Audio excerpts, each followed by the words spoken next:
Window World, the official windows of the Kansas City Chiefs, presents Kevin Keatsman Has Issues online at windowskansascity.com.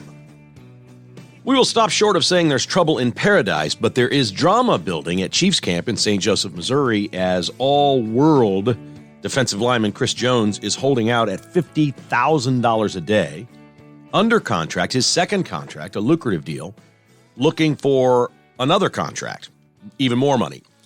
We can have the discussion and the debate of whether or not Chris Jones is worth more money, whether or not the Chiefs should pony up. It becomes a very difficult proposition for the Chiefs to pay all their star players. Travis Kelce has been very open this offseason, talking about how little money he makes here in Kansas City compared to what he probably could make if he let his contract expire, became a free agent, or played hardball with the Chiefs. The reality of this is quite simple. When you pay your quarterback what the Chiefs are paying their quarterback, and there's no end in sight to that happening, this is going to go on for another decade. When you do that, there's really not enough money to pay other superstar players what they are worth to other teams. So that's where Chris Jones falls in on this thing, and the Chiefs don't have a lot of great options here. The drama that's building is the tone of all this has changed. Andy Reid, prior to training camp, said, there's open dialogue, there's good discussion, we're talking to his people. Now he talks in past tense, like, well, we had some dialogue going, and it sounds like not much is going on the Chris Jones front right now. Whether or not he winds up having to pay his $50,000 for every day that he's missing of camp is above my pay grade. These things can sometimes get swept under the rug or hidden when it's all over. But Andy Reid sounds a little bit surprised that Chris Jones is not at camp. I think they thought after a few days he'll be coming in. He's under contract, and there's no real need for him to be there now. It's a time-honored tradition in the NFL that if you're a star player and you have a way to skip some days of training camp, you do that. You take advantage of that. Players don't like training camp much. They don't. And the shorter it is for the players, the better. So is Chris Jones just hanging out for a week or two and will show up and maybe play the final year of his contract and become a free agent at the end of the year? I don't know. The Chiefs could sign him to a new deal. I would think he fits in the category like Kelce of, I like it here. I want to finish my days in Kansas City. I want to play on this team. I think Chris Jones is that guy, but not everyone is that guy. Tyreek Hill clearly was not that guy. He wants to get paid. He wanted to make the most money he could possibly make. And the Chiefs, of course, traded him. That brings up the question, would the Chiefs consider trading Chris Jones? Would they trade him to a team that would pay him exactly what he's asking for? Because the Chiefs clearly are not going to give him what he's asking for. I think that ship has sailed. He's going to have to play for a little bit less to stay here and win more Super Bowls. Or is he the guy that says, I've done all I can in Kansas City. He had 15 and a half sacks last year. The Chiefs won another Super Bowl. He's won a pair of them. Now he may be thinking, I got a chance to be in the Hall of Fame. I got 2 Super Bowl titles with Kansas City, big defensive numbers. I've accomplished everything in my career that I set out to accomplish. Now it's time to get paid. And I even understand that rationale. And we've seen this through the years with the dynasty that the New England Patriots had. You know, Brady and Belichick stayed, but the other parts just moved around a lot. And the Patriots just didn't pay people. They didn't pay offensive linemen. They didn't pay running backs. They really largely didn't pay wide receivers even. But they would get star players and wave goodbye to them because they had this quarterback.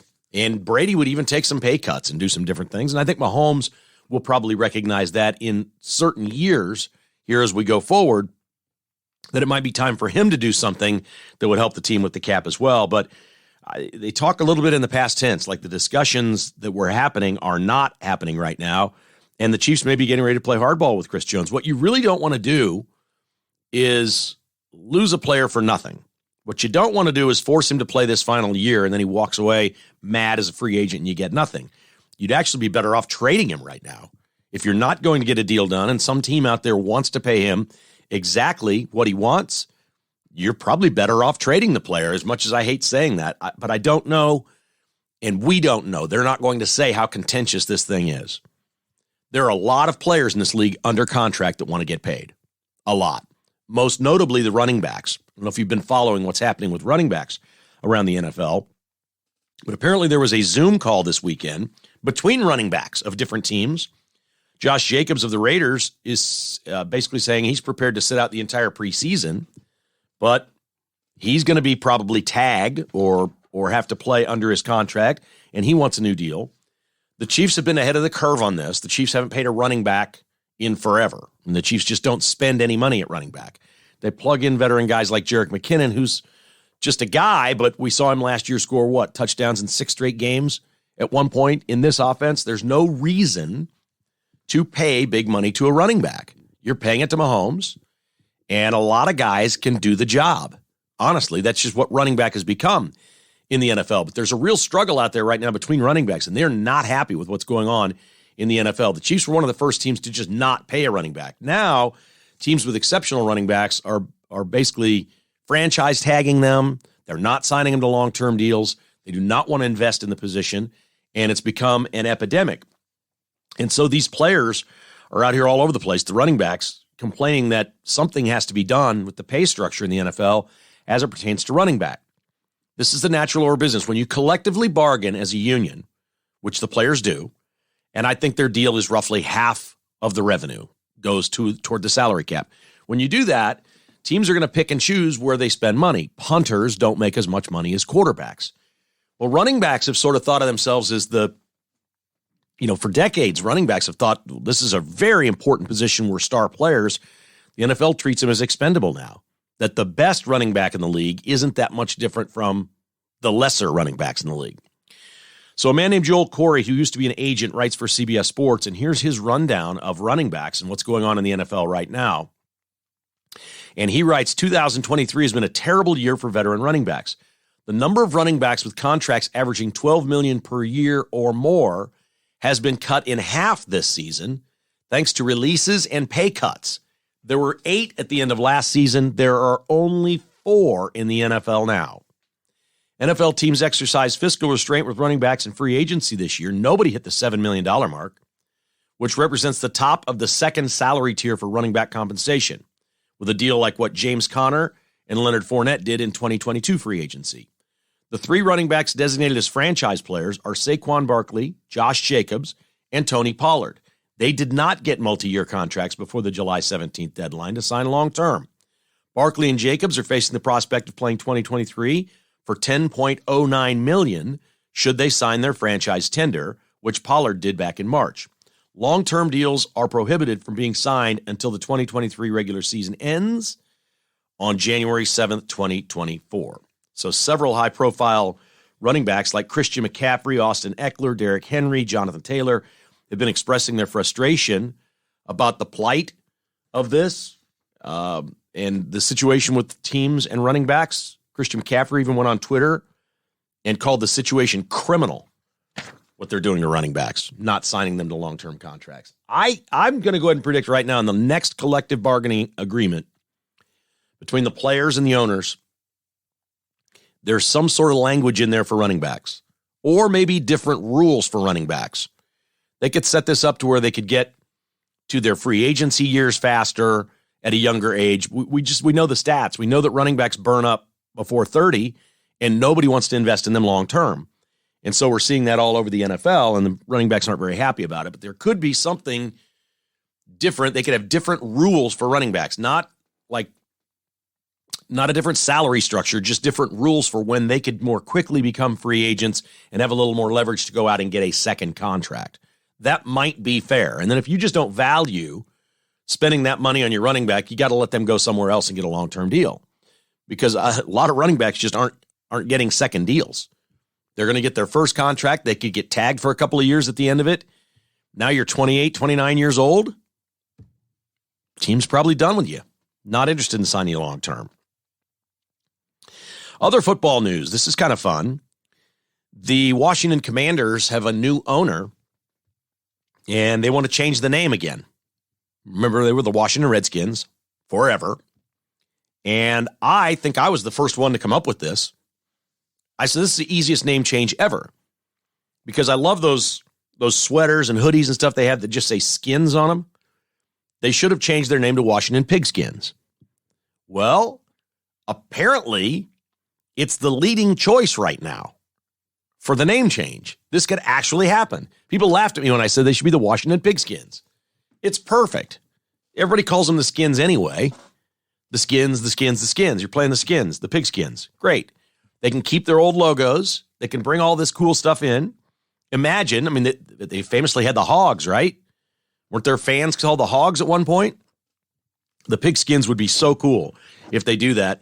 They have other names they're considering, like the Washington Majors, the Washington Red Hawks, Red Tails, something with red at the beginning instead of Redskins.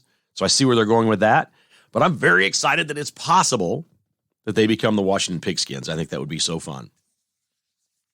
The New York Jets set out this year to provide for HBO the most boring Hard Knocks show ever. If you follow this at all, you know Aaron Rodgers and Saleh, their coach in New York, have said they kind of thrust this on us. We didn't have any say in this, but we're not going to give them much. This is going to be boring and buttoned down. Well, that didn't last because they already had 2 fights break out on the field at Jets camp, which is kind of fun. Now, these were lame fights, I got to be honest. The training camp fights in 2023 compared to when I first began covering the Chiefs training camps in the 80s and the 90s, there were throwdowns. Guys would swing their helmets and get to the ground and pile on. It was wild, man, some of the things that would happen.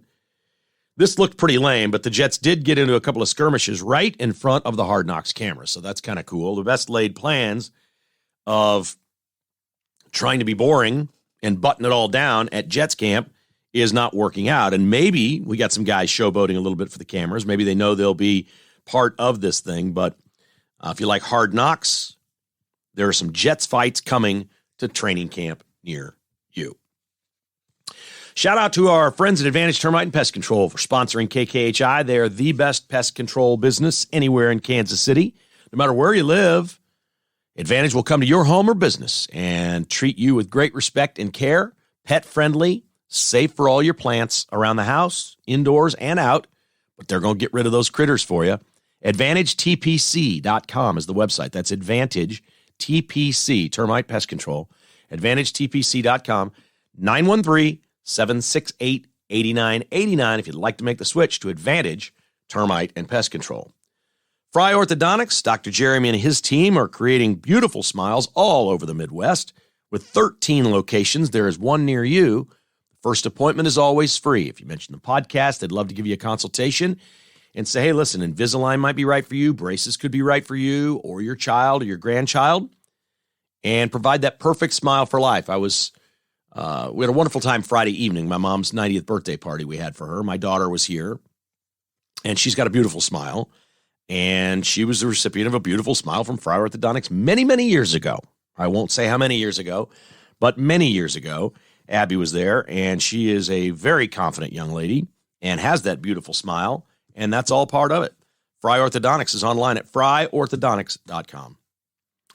And our friends Gary and Dave and Cameron over at Jocelyn's Jewelry, walk right on in there at 95th and Antioch and get treated just honestly like family. I told you we were in there last week, and a guy came in and wanted to get a quote on a repair. He says, can you give me an estimate?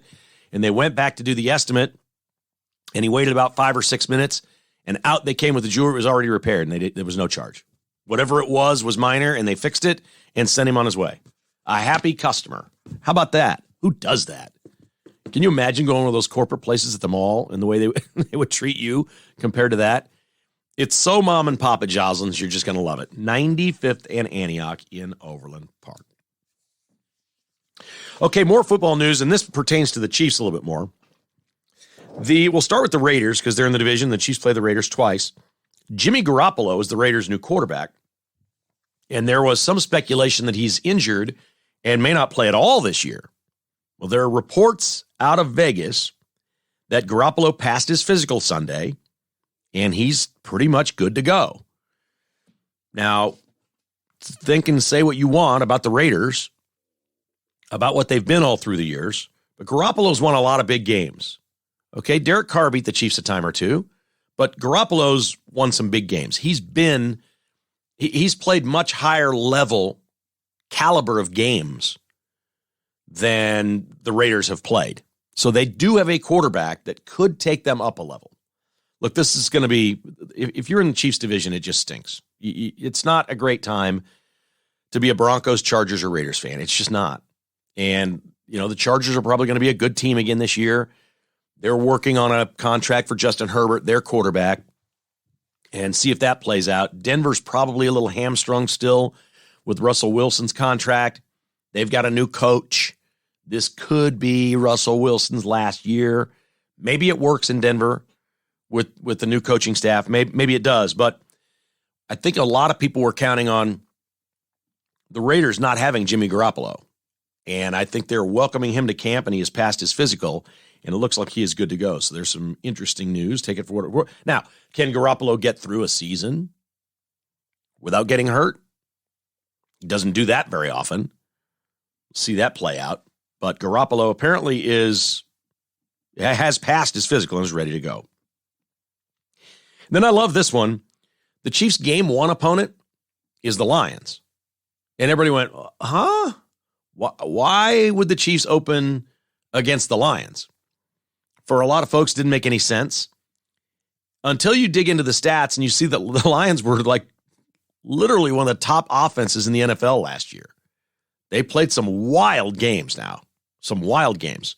They've got a really energetic and tough young head coach, Dan Campbell. They can flat run the ball, but they've got a diverse offense that can throw it around. And Jared Goff probably doesn't get as much credit as he deserved for, what they were able to accomplish last year. But this was inevitable because you're playing the first game. You're picked to win the division. When was the last? Has there ever been a time in your life where the Lions were picked to win the division? Ask yourself that. So the Lions are picked to win their division. And it's just a giant hype train is the way they're describing it. Dan Campbell went in front of the microphones and he's had enough. He's already had enough. He says this hype train is out of control. And he went into, it was very eloquent. He went into this long dissertation, long monologue of what it takes to be good.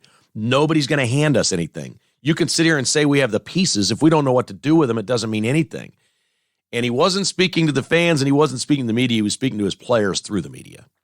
It's a very effective way to get your team's attention in training camp, but it does take it takes confidence and self-realization for a coach who really has never won anything to step up and say the hype train is out of control. All right, and we're going to stop this thing right now. And he's reminding his team, we haven't won anything. We may have some nice parts here. We may be a good football team, but we're not there yet. And we're opening in Kansas City. I mean, seriously. So I thought that was really cool to hear him say that. And I do like it when coaches do that. And football sometimes is the only place that you hear that. You get around baseball and some other sports where individual players, it's just a more individual game.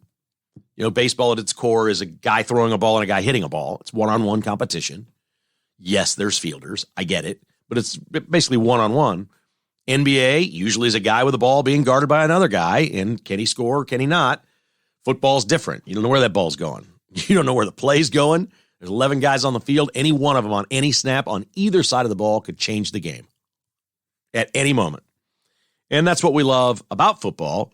So it really takes a cohesion, if you will, and it sounds like Dan Campbell early in his camp has not liked what he's seen. That maybe he's got some guys walking in thinking they're going to be great when they haven't won anything yet. So we love hearing stories like that. That's cool. I still like the fact that they're coached. You don't come to spring training and break down Salvador Perez. You know what he is. You know who and what he is. And that's that. But in football, got to get them all on the same page. Hey, here's a fun event for your family. If you've never been to a rodeo or if you love rodeo and you want to go to a family-friendly Kaw Valley Rodeo, it's July 27, 28, 29. Friday, Saturday, Sunday, right? No, Thursday, Friday, Saturday. Is that right? Thursday, Friday, Saturday. Thursday, Friday, Saturday, the Kaw Valley Rodeo. And my friends at the Bluemont Hotel are offering $99 rooms if you're going to the rodeo. It's a PRCA event. All the best in the business come to this rodeo to compete. Not to mention the bustin' for the kids, which is by far the best event in rodeo. We love that mutton bustin'. That's so much fun for the little ones. $99 for your family to stay at the Bluemont Hotel. I don't know how else to say it. The Bluemont Hotel should be like a $300 or $400 a night hotel. It's just really nice. It's really, really nice. And my friends at the Bluemont want to offer you $99 this weekend, Thursday, Friday, Saturday. If you'd like to stay at the Bluemont Hotel in Manhattan and go to the rodeo, $99. Log on to BluemontHotel.com. Cross Kitchens, KC, I'm going to see Tim this week. He is finishing the man cave at my buddy's house, a couple blocks away. And he'll be there for whatever the completion day is. I said, whatever day you're completing, let me know. I'll come by. I'll bring you guys a 12-pack. We'll have a cold one and look at the new basement. They thought that sounds like a great idea. So I'm going to see Tim later this week. They just do beautiful work. I got a sneak preview of it last week, and it's just stunning what they've done with my friend's house, completely remodeling their entire lower level. It's really, really cool. CrossKitchensKC.com. Family-owned and operated. And, of course, don't forget your promo codes, folks. MyPillow.com, MyStore.com. Promo code is KKHI. That is the biggest discount anywhere. You see other promo codes, other discounts, they will not be bigger than this one. KKHI is the maximum discount promo code that MyPillow offers. So anything you're shopping for, whether it's slippers, mattress toppers, sheets, or the $99 4-pack right now of MyPillows, your discount code is KKHI at MyPillow.com and MyStore.com. Elon Musk loves to make news, and he's one of those rare guys that somehow can make news on the weekends. And he does this frequently. It's like he gets out ahead of the news cycle by doing things sometimes on Sundays. And he did this on this particular Sunday by changing the name of Twitter to X Corp. Look, I'm not going to add a lot of commentary here because I don't know this business. I don't know social media. I'm not Elon Musk. He can brand his company whatever he wants. It's still called Twitter, isn't it? Are they going to change? So his goal, Elon Musk's goal, is to have one app for everything. Like you have all these apps on your phone. His goal is to have something called the X app, which then is everything. Apple's attempting to do this too. And load it onto their iPhone and control the market. Everybody wants this. Everybody, you can't do anything anymore. You can't get a haircut without them wanting, download the app, make your appointment. They want it because they want your information. They want you on their mailer. They want to be able to notify you. We get that. I ask you to subscribe or follow the podcast, and 32,000 of you have done that. And I think that's awesome. And I can't thank you enough for doing that. It means more people will hear the podcast when that occurs. But everybody's out there just trying to get all these subscribers, people, whatever. And Elon Musk's goal eventually is one app for everything. And I think it's going to be called the X app. I don't know. I think Twitter is still called Twitter, but the birds are going away. The little blue bird logo is going away. They've taken the sign down outside the offices in San Francisco, and there's a big X up now. He's got a new logo. The company is called, this sounds like something from an Iron Man movie, right? The company is called X Corp. That's the name of the company. Now, it's a private company, so he can name it whatever he wants. He bought Twitter Inc. and has now changed it into X Corporation, and that is their logo. It's an X. It's kind of cool. I'm not sure I understand why or what this means. Apparently, 75% of the people on Twitter are in agreement with this and okay with this, that it doesn't bother them. I don't know what it's all about. But Elon Musk stole the early week news cycle by debuting this on a Sunday for everyone to see. And the X logo is actually kind of cool in the video they put out. It's kind of cool. And maybe you know exactly what it is he's trying to do. I think more than anything, Elon Musk is trying to say, this is mine. Okay, this company is mine, and I bought it, and the Twitter bird is silly, and all this other stuff. So I guess more than anything else, maybe he's just trying to make a statement. That's what I'm seeing, as they race to and work toward the all everything app, which is what everybody wants. I just thought the iPhone was that device. Like the iPhone is all everything. Now it's got a million different apps on it, but doesn't it pretty much do everything in your life? Doesn't the iPhone pretty much do everything in your life that you need? Yeah. So we're going to have one app for that. That would be interesting. If somebody comes up with that or develops that and it does everything, I suspect that'll be lucrative. That would be lucrative for X Corp if Elon Musk is the guy. A couple of news stories out of the state of Missouri over the weekend. Did you see this Lake of the Ozarks boat crash? Wow. It happened about midnight Saturday night. 8 people in a boat aged 20 to 50, 21 to 51. They're all adults. 4 men, 4 women. The driver of the boat was a 50-year-old dude from California and was drunk or has been cited for drinking and boating. And they're just flying through the main channel at the 1.5 mile marker, 1.5 mile marker. And they hit the rocks in front of somebody's house, and the boat goes flying up into the air. All 8 passengers ejected, and the boat slams into the house. I mean, it just crushed this house. You should see the damage to the house that this boat made. There are no real details on the injuries. It sounds like nobody died, which is remarkable when you look at the damage and see where the boat is. It's up on their yard, right up against the house. So maybe when they hit the rocks, everybody flew out and landed on maybe the grass before the boat hit the house. I don't know. It's one of the ugliest looking things I've ever seen.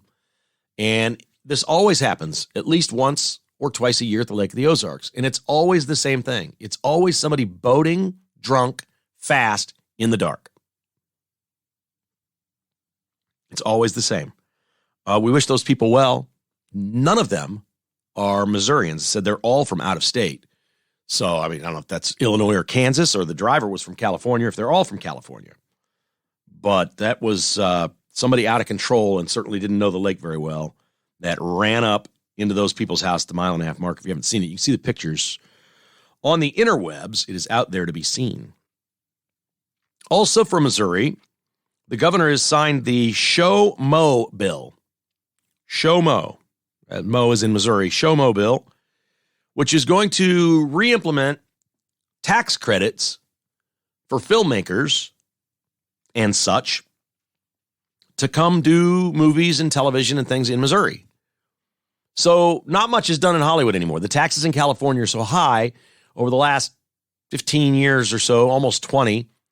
Every production's leaving Hollywood. A lot of them go to Canada. They get breaks in Canada. Atlanta has become a huge area, the state of Georgia, for filmmaking.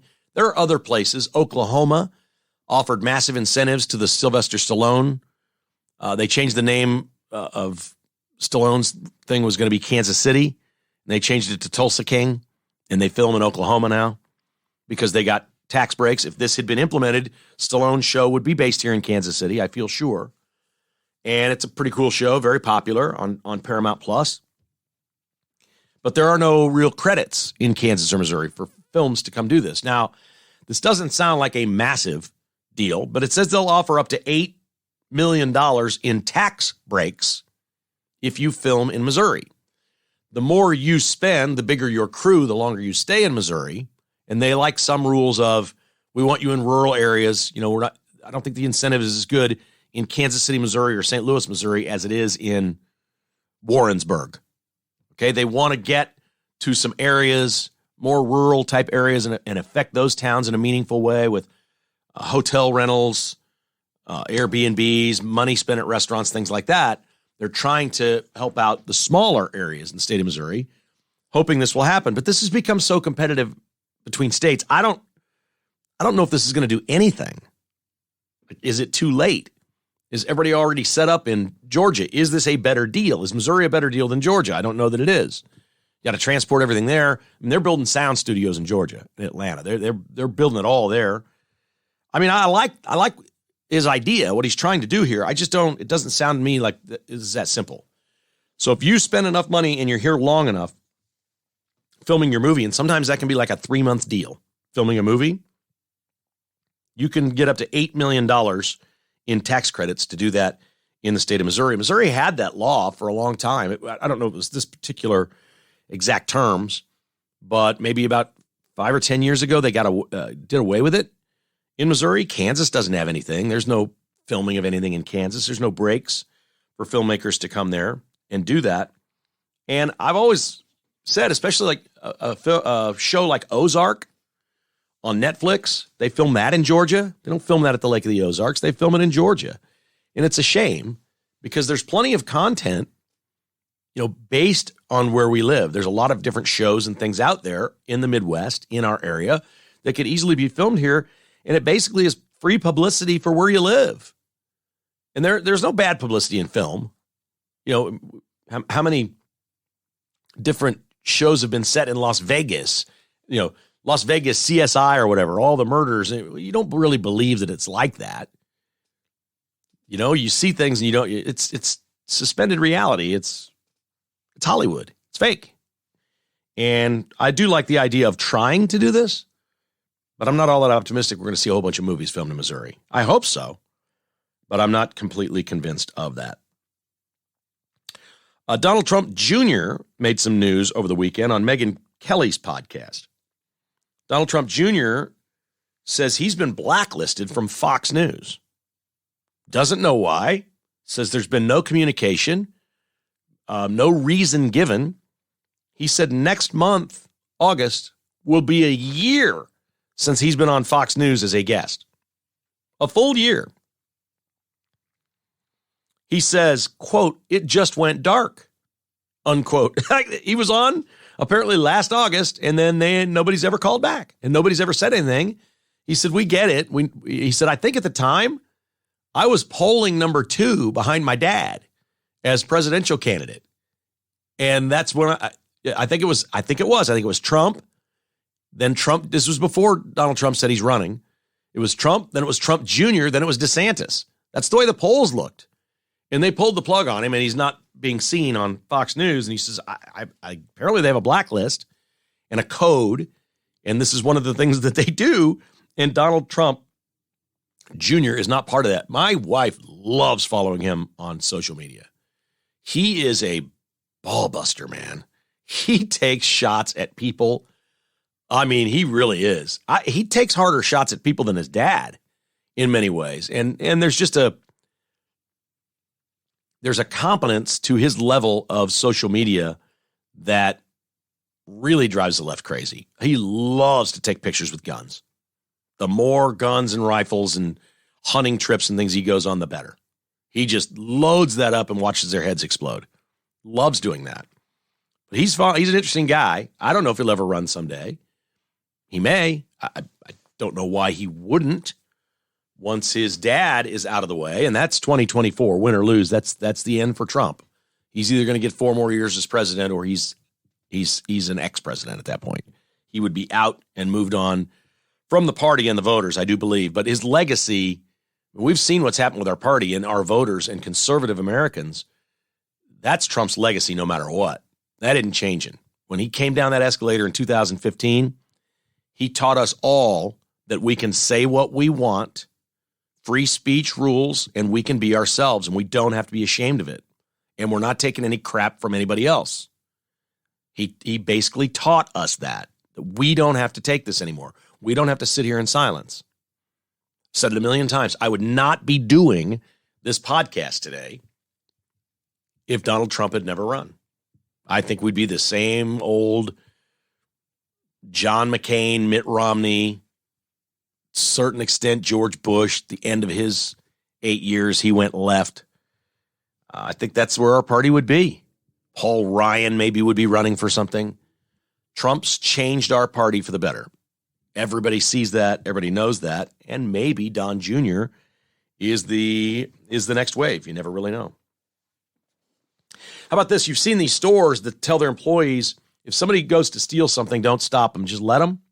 I think Lululemon said that. The Nike stores or whatever. There's been several retailers say, don't.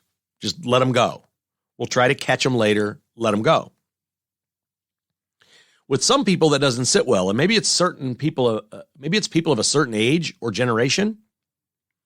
But a 68-year-old woman named Donna Hansbrough works at Lowe's in Georgia. And she was beaten up by 3 thieves. And she got beat up pretty good. She's going to be okay. She tried to grab their buggy. They were stealing $2,100 worth of stuff. She grabs their buggy. She never actually hit one of them or grabbed them. She grabbed the buggy and tried to keep them from taking the buggy out. They pummeled her. Then Lowe's fired her. I mean, what? You fired her. I mean, she probably doesn't want to work there anymore anyway. But you fired her. She's 68 years old. She's trying to save you. She's just trying to keep the cart from going out because they didn't pay for anything. They got those alarm things, and you walk through it, and it makes a beep sound if you didn't pay. When that happens, why don't they just have some sort of thing that locks the doors momentarily? If you know that that's what happens and you can't get out with it, you won't steal it. There's loss prevention. There has to be a way to stop this. There just has to be. To me, it would just be automatically lock the doors. And if you did that, you can't get out with your stuff. You go through the alarm goes off. Uh-oh, these people are stealing. Door's locked. That's it. But these companies apparently just, the real problem here is we're paying for it in the price of everything. You pay for all the stolen stuff. It's not free. It's not, the company can afford it. That's not it. Every other customer pays for the stuff people steal. We pay for it. We get stuck with the tab on that. And it's no fun. We wish Donna Hansbrough the best. Maybe she'll go to work at Home Depot and see if that works for her. All right, our final is brought to you by Tickets for Less. This July and August, concerts. If you're going to a concert, Tickets for Less, it's the place to get the best seats at the best price. Use that promo code KKHI. Chiefs tickets, preseason, regular season. Line them up right now. Ticketsforless.com has you covered with everything you need to see the Royals, the Chiefs, the biggest and best concerts. It's all on. Or you can call them at 913-685-3322. It's very simple. Your promo code at checkout is KKHI will always save you between 5 and 15% at ticketsforless.com. North Kansas City Dental, Dr. Bill Bush would like to be your new dentist. Why not? He's the dentist to the Chiefs players. If he's doing all the Chiefs players' beautiful smiles and regular dentistry, he can just be doing yours as well. Probably spin you a good story or two right there in the chair. He's really a good dude, and he's got a great practice. North Kansas City Dental, 2 locations, north of the river and Westwood on the Kansas side, 816-471-2911, online at nkcdental.com. And Amini's Galleria, outdoor furniture, rugs, game room tables, pinball, golden tee, pool tables, shuffleboard. They got it all. It's such a fun place. Amini's is the place to go. Maybe you're looking for new leather chairs, theater seating for your man cave, or bar stools for the football season, whatever it may be. Amini's will treat you like a VIP. Just mention the podcast when you walk in, and you're part of the family at Amini's, 105th and Metcalf in Overland Park, also in St. Louis, Tulsa, and Oklahoma City, online at aminis.com. Our final is Shark Week. Shark Week started. It started on Sunday night, and I caught part of it. I didn't catch all of it. I caught part of it, and it was good. I like Shark Week. The difference between the best Shark Week shows and the worst Shark Week shows is as wide as the Grand Canyon. When they're not good, they're not good. When they're good, they're great. My particular favorites are almost always near South Africa or New Zealand when the sharks breach, when they go after those fake seals. I just love it. And those great whites go flying up into the air, and then they show it in slow motion. Incredible animals. Just ridiculous watching all these sharks and the things that they do. I like reading about shark history. The movie Jaws had the famous scene where Quint is talking about the USS Indianapolis. In World War II, the Japanese bombed it, and 300 and some men were tossed into the water. And like over half of them were killed by and eaten by sharks. It's just ridiculous, this stuff that's out there if you want to read about sharks. But I've been promoting this, and now I know exactly when it is going to air. The one Shark Week show that I do not want to miss, and I'll be setting my DVR for it just in case. Wednesday, 9 p.m., Discovery Channel, Cocaine Sharks. Yeah, Cocaine Sharks. The preview of this thing, they show all these bundled drugs, these bales of cocaine that the drug lords get close to Florida, and they drop them in the water. and then the smugglers come and get them and do the illegal part and bring them on land and distribute them in the United States, which is the hardest part because you're doing that at night and everything, all kinds of stuff, trying to get that stuff on the mainland into Florida. There are scientists that say the sharks are biting into the cocaine stashes. I can't wait to see this. I don't know exactly if it's true. I don't know if it's happening or not, but I can't wait. And there it is. Your program note for the week. 9 o'clock, Wednesday night, Shark Week, Discovery Channel. It's cocaine sharks. Great stuff. We're off and running this week. We're going to have Ryan Lefevre on the show later in the week. We've got, obviously, a lot of things going on with Chiefs camp, and the college football teams are in camp now. Missouri put out its depth chart already. So a lot of good football topics to be talking about. It's going to be a fun week, a podcast. We're always so pleased to have you here with us. I can't thank you enough for hitting that like, follow, or subscribe button and for listening every day that you possibly can to Kevin Kietzman Has Issues.